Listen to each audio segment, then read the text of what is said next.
سن لیا لیکن ہم مان کے نہیں دیں گے. تو مفسرین نے اس آیت کی تفسیر میں ایک بہت دلچسپ بات کہی.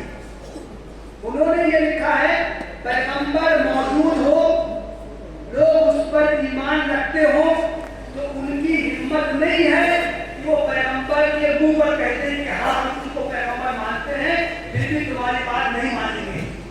تو انہوں نے یہ کہا سمینا واسینا کہ ہم نے سنا اور ہم مان کے نہیں دیں گے. اس کا مطلب یہ ہے کہ انہوں نے زبان سے تو یہی کہا تھا کہ سمینا واطعنا, ہم نے سنا اور ہم اطاعت کریں گے, لیکن عمل ان کا خلاف تھا. ان کا عمل ان کے زبان کے مطابق نہیں تھا. تو قرآن نے ان کی زبان کا کوئی اعتبار نہیں کیا, ان کے عمل کو اس جگہ رکھ دیا اور یہ کہا کہ گویا کہ وہ انہوں نے یہ کہا کہ ہم سنیں گے لیکن مان کے نہیں دیں گے. سورہ المنافقون کا آغاز ہی یہ ہوتا ہے اے پیغمبر یہ منافقین آپ کے پاس آتے ہیں اور یہ کہتے ہیں کہ آپ اللہ کے رسول ہیں. ہاں اللہ تعالیٰ کہتا ہے کہ اللہ تعالیٰ بھی مانتا ہے کہ ہاں آپ اللہ کے رسول ہیں, لیکن یہ منافقین جھوٹے ہیں. کتنی اہم بات ہے. قرآن نے کہا یہ منافق آپ کو اللہ کے رسول کہتے ہیں, ہاں بالکل آپ اللہ کے رسول ہیں, لیکن یہ منافق جھوٹ بولتے ہیں. تو گویا کہ قرآن کی نظر میں زبان کا کوئی اعتبار نہیں. آدمی زبان سے کچھ کہتے عمل سے اس کی تائید نہ ہوتی ہو, قرآن عمل کو دیکھتا ہے, زبانی دعوے کا کوئی اعتبار نہیں کرتا ہے. تو گویا کہ میں نے عرض کیا تیسری بات یہ ہے کہ مسلمانوں کے درمیان جتنے بھی اختلافات پیدا ہوں ان میں ان سے مطلوب یہ ہے کہ وہ اپنے عمل سے اللہ تعالیٰ کے احکام اور اس کے رسول کے احکام کو ماننے کا عہد کریں, اعلان کریں. اور آخری بات میں آپ کے سامنے یہ کرنا چاہتا ہوں کہ اللہ اور اس کے رسول کے احکام کو ماننا, ان کے فیصلوں کو ماننا, اس کو ایمان کی پہچان قرار دیا گیا ہے. اگر کوئی شخص محض اپنے زبانی مسلمان ہونے کا دعویٰ کرتا ہے لیکن اس کا عمل, اس کی تحقیق, اس کی تائید نہیں کرتا ہے تو قرآن کو اس کے ایمان پر شبہ کا اظہار کرتا ہے کہ کیسے لوگ ہیں دعویٰ کرتے ہیں لیکن یہ عمل نہیں کرتے ہیں. چنانچہ قرآن کی ایک آیت ابھی جو تلاوت کی گئی ہے, حافظ صاحب نے اس آیت کی تلاوت کی ہے, اس میں ٹھیک ایک بات کہی گئی ہے. اللہ تعالیٰ کا ارشاد ہے وَلَا وَرَبِّكَ لَا يُؤْمِنُونَ حَتَّىٰ يُحَكِّمُوكَ فِيمَا شَجَرَ بَيْنَهُمْ. اے پیغمبر تیرے رب کی قسم یہ لوگ مومن نہیں ہو سکتے جب تک کہ اپنے اختلافات میں آپ کو اپنا حکم نہ بنا لیں, اپنا فیصلہ کرنے والا نہ بنا لیں, اور پھر آپ کی طرف سے جو بھی فیصلہ آئے وہ اپنے دل میں ذرا سی بھی تنگی محسوس نہ کریں, اور جو کچھ آپ فیصلہ کریں اسے سر تسلیم قبول کر لیں.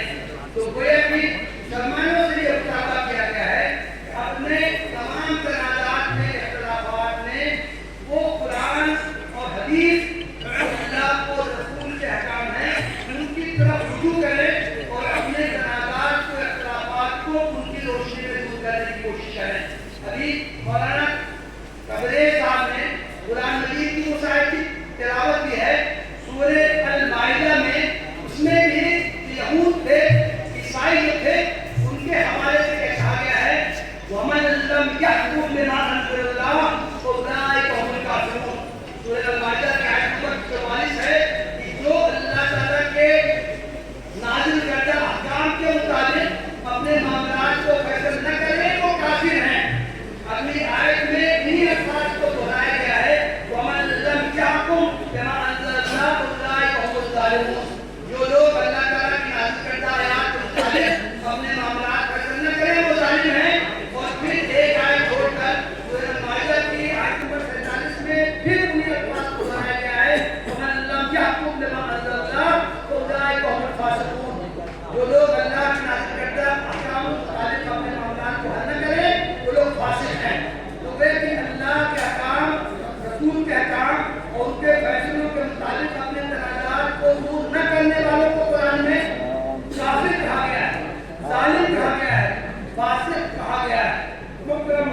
بھائیوں، ہماری یہ مجلس دارالقضا کے قیام کے تعارف کے لیے قائم کی گئی۔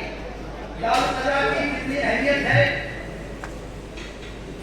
سماجی زندگی میں بھی، قانونی زندگی میں بھی، عدالتوں کے معاملات میں بھی، اور دینی اور شرعی طور سے بھی دارالقضا کے ذریعے اپنے مسائل کو حل کرنا، اس کی کتنی اہمیت ہے ابھی ہمارے مولانا قدر عالم صاحب نے اس کی تفصیل سے وضاحت کی۔ اس صورت میں میں سمجھ چاہتا ہوں کہ ہر مسلمان کی ذمہ داری ہے کہ وہ اپنے تنازعات کو دارالقضا میں لا کے اس کو حل کروانے کی کوشش کرے۔ اس مجلس میں جو علماء موجود ہیں، جو ائمہ موجود ہیں، جو سربراہ شخصیات موجود ہیں، سماج کی جو نمائندہ شخصیات موجود ہیں، ان کی بھی یہ ذمہ داری ہے کہ وہ بھی اس کے معاملے میں بیداری لائیں۔ وہ جہاں رہتے ہیں، جن مساجد سے ان کا تعلق ہے، جن مدارس میں وہ تدریس کرتے ہیں، جن آبادیوں میں رہتے ہیں، ان کی یہ ذمہ داری ہے کہ وہاں رہنے والے مسلمانوں کو بھی اس کام کی طرف کی اہمیت کی طرف ان کی توجہ مبذول کریں۔ ان کو اگر ان کے درمیان کچھ اختلافات پیدا ہوں تو ان کو حل کروانے کی کوشش کریں، ان کو دارالقضا میں لائیں، اور دارالقضا کے ذریعے قرآن و حدیث کی روشنی میں جو کچھ ان کے معاملات کا فیصلہ ہو، ان کے اندر یہ آمادگی پیدا کریں، وہ ہر حال میں ان فیصلے کو قبول کریں گے۔ ہمارے لیے انتہائی خوشی کی بات یہ ہے، عام طور سے ملک میں جو دارالقضا قائم کیے جاتے ہیں ان میں ایک اہم چیز ہوتی ہے کہ مستند قاضی کو فراہم کرنا ایک بہت بڑا مسئلہ ہوتا ہے، اس لیے کہ عام کوئی عالم، عام کوئی مفتی یہ معاملات کو حل نہیں کر سکتا۔ صرف وہی شخص کر سکتا ہے جس نے باقاعدہ قضا کی تربیت حاصل کی ہو۔ ہمارے شہر بہرائچ کو یہ خصوصیت حاصل ہے کہ یہاں جو دارالقضا جو قائم کیا گیا ہے، اس کے جو بانی ہیں، جو نگراں ہیں، وہ مولانا مفتی زبیر احمد ندوی صاحب ہیں۔ ان کا تعلق اسی شہر بہرائچ سے ہے۔ انہوں نے دارالعلوم نہضت العلماء سے اعلیٰ تعلیم حاصل کی ہے۔ اس کے علاوہ عمارت شریعہ بہار میں ہے، وہاں جو دارالقضا قائم ہے، جو قاضیوں کی تربیت کا ادارہ قائم ہے، وہاں سے انہوں نے قضا کی تربیت حاصل کی ہے۔ علمی و شخصیت بھی ہیں، کئی کتابیں انہوں نے تاریخ کی ہے، اور خود ابھی ایک ان کی کتاب فقہی قواعد کے نام سے ایک ضخیم کتاب شائع ہوئی ہے،